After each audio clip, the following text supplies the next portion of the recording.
નમસ્કાર, આપ જોઈ રહ્યા છો ARV ન્યૂઝ ને બુલેટિન સાથે હું છું માસ। રાજ્યની જનતાને મોંઘવારીનો વધુ એક માર સહન કરવાનો વારો આવ્યો છે, ત્યારે પેટ્રોલ ડીઝલના ભાવમાં વધારો કરી દેવાયો છે। પેટ્રોલ ડીઝલના ભાવમાં પ્રતિ લિટરે ₹3 નો વધારો કરી દેવાયો છે। પેટ્રોલનો ભાવ ₹94.50 થી વધારીને ₹97.51 થયો છે, જ્યારે ડીઝલનો ભાવ ₹90 થી વધીને ₹93 થયો છે, જેથી હવે જનતાને મોંઘવારીનો વધુ એક માર સહન કરવો પડશે। ઈડર સિવિલ હોસ્પિટલના તત્કાલીન સિવિલ અધિક્ષક ડોક્ટર ગજેન્દ્ર ગઢવી અને ડોક્ટર અમૂલ વર્મા સામે ફરજમાં બેદરકારી દાખવવા બદલ ઈડર પોલીસ સ્ટેશનમાં ગુનો દાખલ કરવામાં આવ્યો છે। આ મામલો એક હાઈ રિસ્ક ગર્ભવતી મહિલાની પ્રસૂતિ સાથે જોડાયેલો છે। ગંભીર સ્થિતિ હોવા છતાં ડોક્ટર ગજેન્દ્ર ગઢવી પ્રસૂતિ અધવચ્ચે છોડીને ઘરે ચાલ્યા ગયા હતા અને જવાબદારી નર્સિંગ સ્ટાફ પર છોડી દીધી હતી। પ્રસૂતિ દરમિયાન ગંભીર ગૂંચવણ ઊભી થઈ હતી અને બાળકનો અડધો ભાગ બહાર આવ્યા બાદ ફસાઈ ગયો હતો।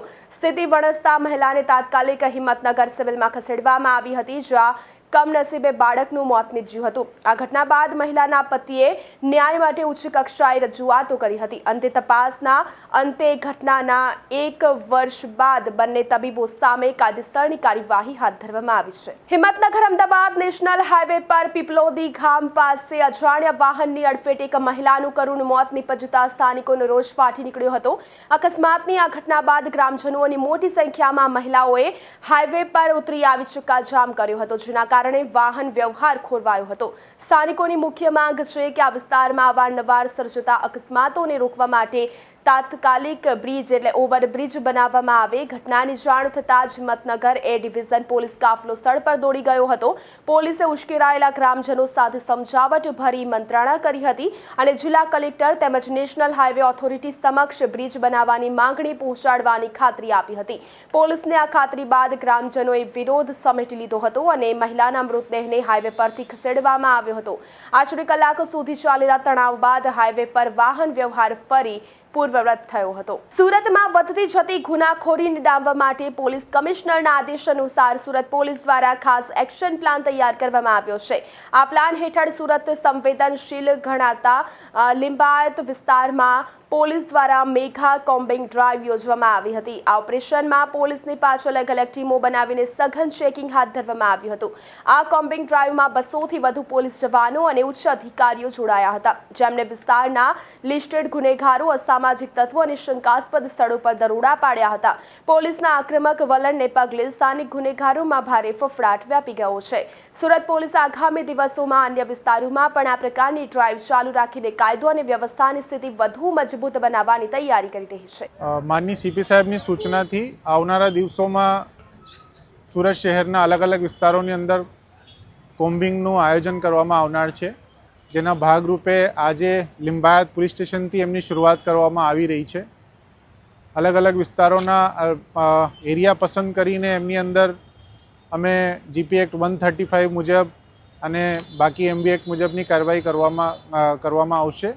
એમાં અમારા અલગ અલગ વિસ્તારોના પોલીસ સ્ટેશનના કર્મચારીઓ, અધિકારીઓ જોડાયા છે અને એમનું જે પર્પઝ છે એમાં અસામાજિક તત્વોના વિરુદ્ધમાં જે કડકાઈથી કાર્યવાહી થાય એ પ્રમાણેની અમારી જોગવાઈ રહેશે। સુરતના માન દરવાજા ટેનામેન્ટના રીડેવલપમેન્ટ પ્રોજેક્ટ હેઠળ આવતા ફ્લેટ ધારકોએ સુરત મહાનગરપાલિકાની લિંબાયત ઝોન કચેરી ખાતે ઉગ્ર વિરોધ પ્રદર્શન કર્યું હતું। સ્થાનિક અગ્રણીઓ તેમજ અસલમ સાયકલવાલા અને અલય ઢીમરની આગેવાનીમાં મોટી સંખ્યામાં લોકો ડેપ્યુટી કમિશનર નિલેશભાઈ પટેલને રજૂઆત કરવા પહોંચ્યા હતા। રહેવાસીઓનો મુખ્ય આક્ષેપ છે કે કુલ 1312 ફ્લેટ ધારકોમાંથી માત્ર 30% લોકોને જ પાત્રતા પત્ર મળ્યા છે, જ્યારે 70% લોકો હજુ પણ વહીવટી ગૂંચવણોને કારણે વંચિત છે। જુલાઈ 2025થી ભાડું નક્કી કરવામાં આવ્યું હોવા છતાં પાત્રતા પત્ર ન મળવાને કારણે બહુમતી ફ્લેટ ધારકોને હજુ સુધી એક પણ રૂપિયો ભાડું મળ્યું નથી।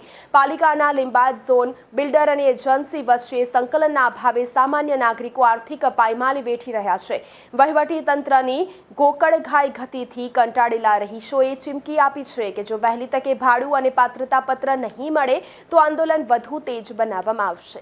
આજ રોજ માન દરવાજા ટેનામેન્ટ રીડેવલપમેન્ટ પ્રોજેક્ટ હેઠળ જે પાત્રતા પત્ર ધરાવી શકે એવા ફ્લેટ હોલ્ડરો દ્વારા સુરત મહાનગરપાલિકાના લિંબાયત ઝોન ખાતે મોટી સંખ્યામાં જેને રજૂઆત કરવામાં આવી। રજૂઆતનો મુખ્ય મુદ્દો એ છે કે જુલાઈ 2025થી એનું માસિક ભાડું શરૂ થવાનું તો એગ્રીમેન્ટ થયા પછી, પરંતુ દુઃખ સાથે કહેવું પડે છે કે 1312 ફ્લેટ ધારકો ધરાવતી આ માન દરજા ટેનામેન્ટમાં હજુ સુધી માંડ 30% ફ્લેટ ધારકોને એનું ભાડું મળવાનું શરૂ થયું છે, અને એ પણ ભાડું સમયસર મળતું નથી. અને પાત્રતા પત્ર માટે પણ લિંબાયત ઝોનનો વહીવટી પ્રક્રિયા જે કરવાની હોય એ બિલકુલ ગોકળગાય ગતિએ ચાલે છે. જે ફ્લેટ ધારકો છે બિલ્ડરની ઓફિસે જાય તો બિલ્ડર કહે કે ભાઈ તમારી ફાઇલ નોટરીમાં ગઈ છે, એગ્રીમેન્ટ થવાનું બાકી છે, અને પછી કે લિંબાયત ઝોનમાં ગઈ છે. એટલે આજ રોજ અમે બધા મોટી સંખ્યામાં અલેટ હિમ્મર અને બીજા સ્થાનિક યુવાનોની ટીમ સાથે રજૂઆત કરી zonal chief deputy commissioner Shri Nileshbhai પટેલને. રજૂઆતનો મારો મુખ્ય મુદ્દો એ જ હતો કે જે બિલ્ડર દ્વારા અને એજન્સી દ્વારા જે ફાઇલો એગ્રીમેન્ટ થયા પછી ઝોનમાં આવે છે અને ઝોનમાં એ 2 મહિના ફાઇલ પડી રહે, જેના કારણે પાત્રતા પત્ર પર સમયસર સહી થતી નથી, અને સહી જ્યાં સુધી પાત્રતા પત્ર ફ્લેટ ધારકને મળે નહીં ત્યાં સુધી બિલ્ડર આગળની કાર્યવાહી કરીને એને માસિક ભાડું જે ચૂકતે કરવાનું છે કરી શકતો નથી. એટલે બિલ્ડર હંમેશા આ બહાનું કાઢી દે છે કે ભાઈ ઝોનમાંથી ફાઇલો આવતી નથી. એ રજૂઆત લઈને ગયા હતા. એમને અમારી વાતને ખૂબ સકારાત્મક રીતે સાંભળી અને એમને અમને આશ્વાસન આપ્યું કે અમે વહેલી તકે ઝડપી રીતે આ ઝોનમાં વહીવટી પ્રક્રિયા થાય અને કોઈ ફાઇલ અહીંયા પેન્ડિંગ ના પડી રહે એની કાળજી રાખશું. એ અમે રજૂઆત કરી. આ તબક્કે વિડીયોના માધ્યમથી અમે સુરત મહાનગરપાલિકાના એફોર્ડેબલ હાઉસિંગ વિભાગ અને જે બિલ્ડર છે એને પણ વિનંતી કરીએ છીએ કે માન દરજા ટેનામેન્ટ રીડેવલપમેન્ટનો જે ફ્લેટ ધારકોની સાથે એગ્રીમેન્ટ કરવાની કાર્યવાહી હોય, પાત્રતા પત્ર મેળવવાની કાર્યવાહી હોય, એ તાકીદે ઝડપી રીતે કરે અને સમયસર ભાડું ચૂકતે કરવા અમે સૌ અપીલ કરીએ છીએ. તો આ સાથે બુલેટિનમાં અત્યારે બસ આટલું જ. વધુ સમાચાર અને અપડેટ માટે જોતા રહો ARV ન્યૂઝ. નમસ્કાર.